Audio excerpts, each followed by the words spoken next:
Y bien, hermanos y amigos queridos, continuando con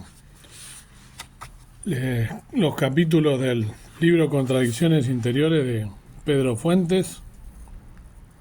Ahora les voy a leer una meditación del capítulo 9 de este libro que se titula Cualquiera puedo ser yo.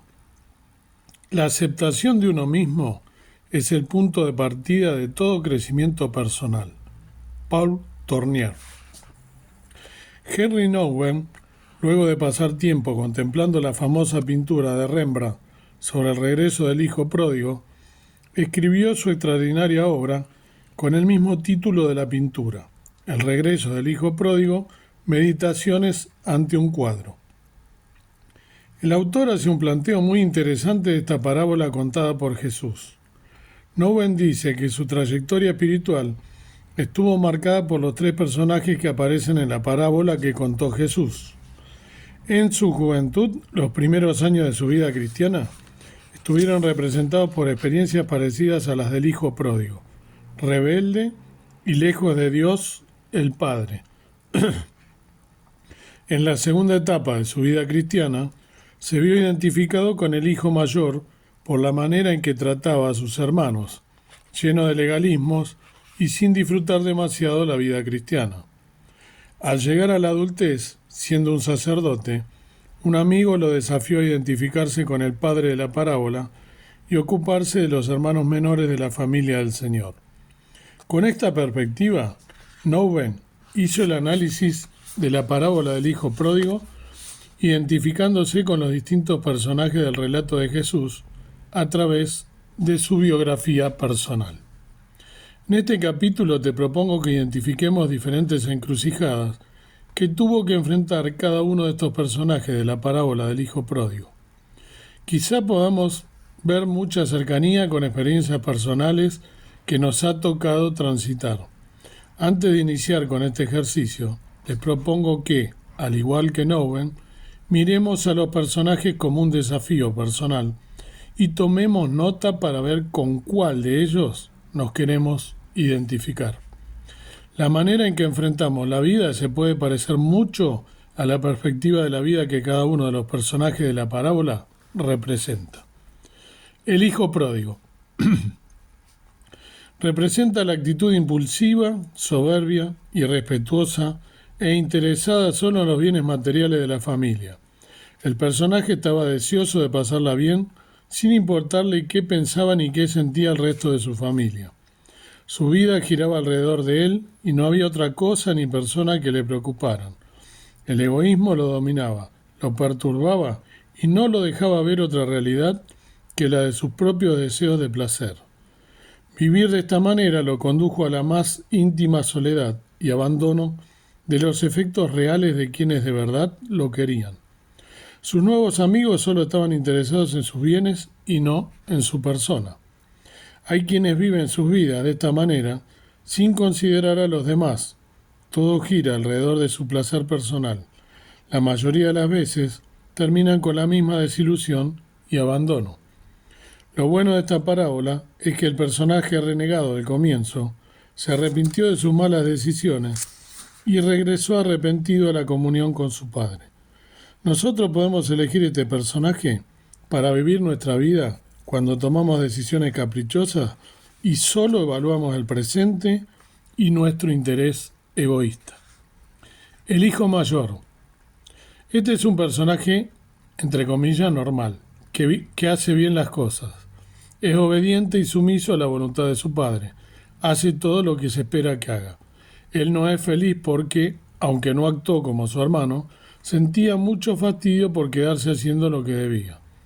No disfrutaba de lo que tenía porque creía que no le estaba permitido. Vivió toda su vida disconforme, pero nunca lo manifestó ni buscó ayuda de su padre. Al regreso de su hermano menor, sintió un gran enojo por la fiesta que su padre le organizó. Los celos lo consumieron a tal punto que se negó a celebrar con la familia. Su manera de evaluar la conducta de su hermano fue realista pero muy cruel. Se puso como juez y lo condenó.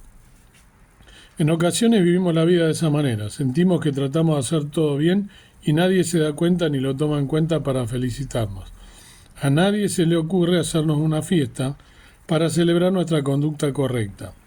Esto nos deja desolados y con mucha raíz de amargura, viendo cómo los desobedientes, entre comillas, festejan y se alegran. Todo esto nos molesta y no entramos a la fiesta familiar. Muchos se quedan fuera de la fiesta porque se sienten incómodos celebrando con quienes regresaron al camino después de hacer mal las cosas y no se lo merecen, también entre comillas. Esto es legalismo. El padre de la familia. En la parábola el padre representa a Dios. En principio nos negamos a querer asumir ese papel porque nos parece demasiado pretencioso. Sin embargo, la Biblia nos enseña que no es incorrecto actuar como Dios, más bien es nuestro desafío. El apóstol Pablo enseñó esta verdad. Por tanto, imiten a Dios como hijos muy amados. Efesios 5:1. Cuando repasamos las enseñanzas de Jesús, encontramos esta declaración. Ustedes deben ser perfectos como su Padre que está en los cielos es perfecto. Mateo 5:48. Cuando leemos textos como estos y otros que hay sobre el mismo asunto, tenemos que aceptar que, en la encrucijada de elegir qué personaje queremos asumir, tenemos que incluir al padre de la parábola, un ser comprensible, prudente, lleno de un amor incondicional para sus dos hijos. Es alguien que deja en libertad a los demás y está dispuesto a aceptar y perdonar la mayor de las ofensas. Aquí está siempre con mayúscula, como digo, en letras grandes para que se vea, como una especie de cartelito de llamada. Celebrar a los demás es una muestra de que no estamos todo el tiempo pensando en nosotros mismos. Y continúa, tiene un corazón satisfecho, hablando del padre, ¿no? Por eso, ante el regreso arrepentido de uno de sus hijos, la alegría lo desborda y lo mejor que se le ocurre es hacer una fiesta para celebrar. Podemos elegir ser como el padre de esta historia, ver la vida como la ve el mismo Dios y ver a las personas como necesitadas de aceptación y perdón. Celebrar a los demás es una muestra de que no estamos todo el tiempo pensando en nosotros mismos. Preciosa meditación y que me hacía pensar mientras leía este capítulo y estas reflexiones del hermano Pedro Fuentes, cómo en las congregaciones cristianas se ve esta representación que hizo el hermano de la parábola del hijo pródigo, ¿no? Por ejemplo, quien les habla, ya he contado en algún video mi experiencia personal de haber nacido en un hogar cristiano, de haber crecido en ese hogar cristiano, pasado mi niñez y parte de mi juventud en la congregación, yendo al templo que iba mi madre y mi padre también. Y cuando crecí, entré en la juventud a los 18 años, me aparté de los caminos del Señor. Hice un montón de cosas incorrectas, no viene al caso mencionarlas detalladamente, y regresé en la pandemia. Tengo 54 años, así que saquen la cuenta, 30 y pico de años apartado de los caminos del Señor, haciendo lo malo. Y el Señor, en su inmensa misericordia, me recogió, como también lo he expresado y como lo dice el Salmo tan precioso, ¿no? Como la gallina protege a sus polluelos debajo de sus alas, de las plumas, y me arropó y me trajo con su misericordia. Y lamentablemente tengo que decirle que cuando uno pasa esas vicisitudes, todas esas cuestiones, hace por supuesto un mea culpa, un verdadero arrepentimiento, cae muy bajo. Como dije recién, el Señor Jesús, que es quien debe juzgar las cosas, únicamente Él, nos trae con su misericordia a su redil y otra vez a compartir con hermanos la palabra de Dios, comunión, y uno se siente culpable por todas las cosas y vive, al principio al menos, vive todo el tiempo culpándose de todo lo que pasó y lo mal que hizo, que no está mal hacerlo. Llegado a un punto, debemos hacer también un corte porque si no tampoco podemos vivir de esa manera. Yo creo que conté también que al ir a un campamento, ahí pude hablar con otros hermanos que estaban en la misma situación que yo, entonces uno, la cabeza le empieza a dar vuelta y acomodarse y por supuesto a seguir agradeciendo la misericordia de Dios, pero viendo que también no es el único que está en esa condición, esto le sirve, lo valora muchísimo y por supuesto que sigue tratando de servir al Señor en todo lo que se pueda. Pero también hay, eso yo sería el hijo pródigo, ¿no? Que volvía a los caminos del Señor. También hay, como expresó acá el hermano, quien es el hermano mayor. Y en las congregaciones hay muchos hermanos que son el hijo mayor, que vestidos de santidad o vestidos en realidad sería religiosidad, a mi entender, muchas veces miran a aquellos que como yo volvimos al redil pasando por todo lo que pasamos, habiéndonos arrepentido, y nos miran medio de costado como hasta juzgándonos cuando hablamos y cuando podemos hasta testificar y compartir una experiencia edificante.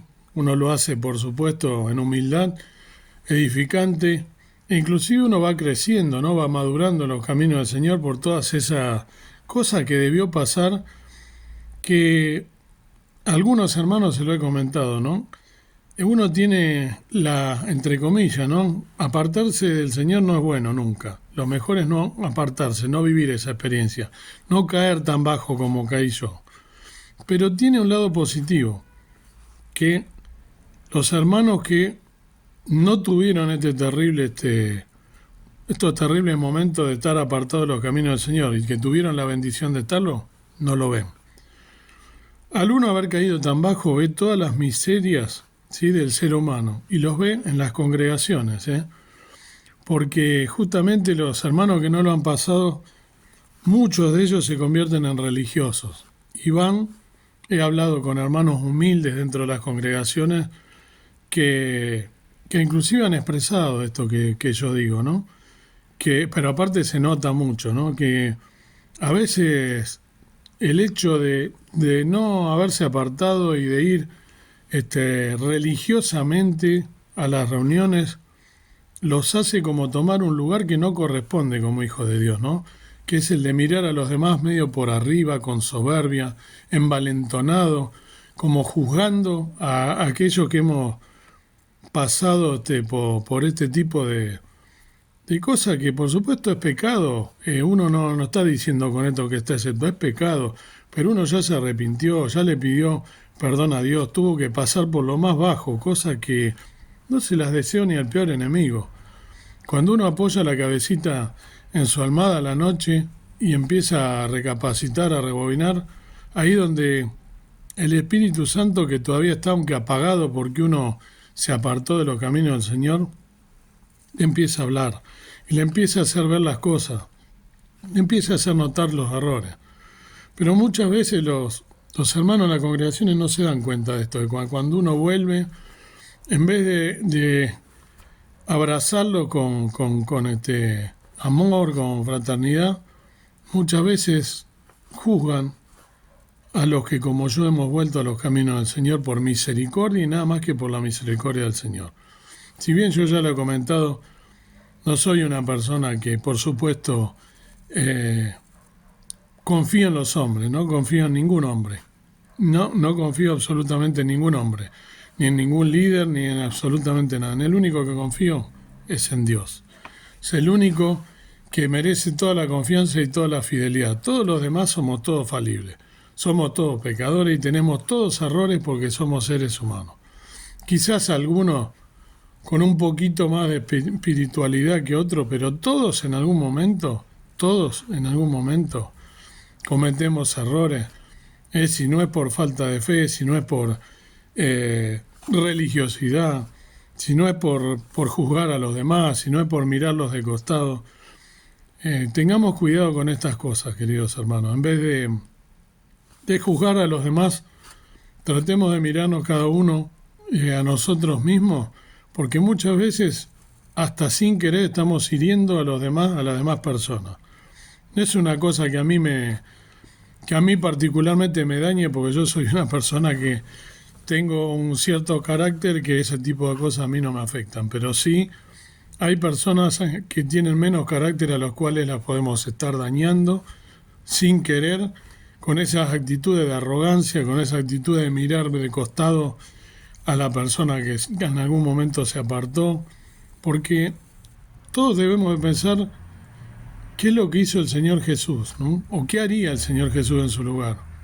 Tenemos miles de historias, ¿no? El Señor Jesús se sentaba a comer con los pecadores, se sentaba a comer con aquella persona que eran extranjeros, con aquella persona que nadie los quería, con las prostitutas, con los ciegos, con los leprosos, con todas aquellas personas, con los publicanos, con aquellas personas que eran mal vistos que uno tuviese contacto. El Señor Jesús en su inmensa bondad y misericordia lo hacía. Entonces, ¿quiénes somos nosotros para juzgar a los demás? Tratemos de pensar en la misericordia del Señor y que solamente el Señor, cuando se nos vengan en la cabeza esos pensamientos, solamente el Señor es quien debe juzgar a cada persona.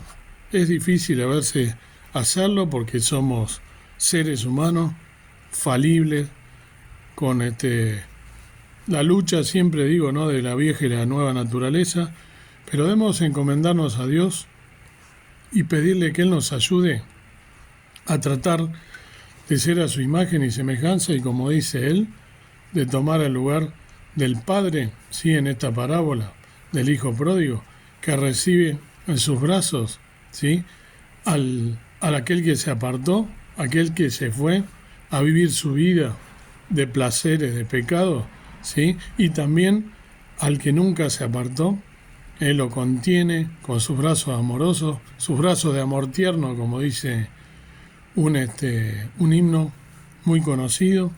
Por lo tanto, tratemos de pensar y reflexionar en estas cosas.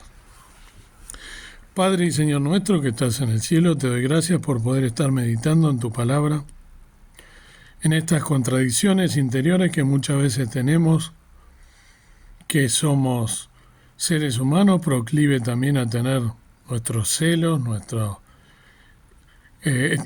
formas de etiquetar a las personas, nuestras formas de juzgar. Ayúdanos a ser santo como tú eres santo, a tratar de tener amor por el hermano, tener compasión por los que más lo necesitan, de dar una mano al angustiado, de dar una mano a los que sufren y también de alegrarnos con los que se alegran. Que podamos vivir una vida buscando la santificación que tú nos has pedido, encomendado como hijos tuyos, pensando en el amor que Cristo y la misericordia que Cristo tiene por cada uno de nosotros, a diario, que se renueva cada mañana, como dice tu palabra, y que tratemos de imitarte, que seamos cada vez mejores hijos, que busquemos tener tu carácter y tomar las cosas como tú las hiciste y como nos has dejado escrito en tu palabra. Que seamos sabios en estas cosas, que podamos servirte con alegría, con gozo y también ser de ayuda a aquel que lo necesita, a aquel que ha pasado por dificultades, que tratemos de alegrarnos también con todas las personas, pensando que algún día nos veremos todos en el cielo, todos aquellos redimidos, renacidos, y que el único que puede juzgar eres tú. Gracias te doy porque soy tu hijo, gracias por tu misericordia que has tenido, como te lo he agradecido y te lo sigo haciendo a diario, tantas veces, esa misericordia hermosa de haberme traído en época de pandemia a tus caminos, y gracias por no haberme apartado más, gracias por poder estar tratando de servirte en lo que puedo, en lo que tú me permites, y tratar de cada día querer agregar algo más para poder servirte hasta el día que tú vengas. Que nos encuentres velando y orando en todo tiempo. Gracias te doy por todo, perdona mis faltas y mis pecados, y ayuda a cada uno de mis hermanos y cada uno de los oyentes a que puedan también cumplir con esta parte que es parte del ministerio y que está escrita también en la palabra de Dios. En el nombre precioso de Cristo nuestro Salvador. Amén. Que Dios nos bendiga.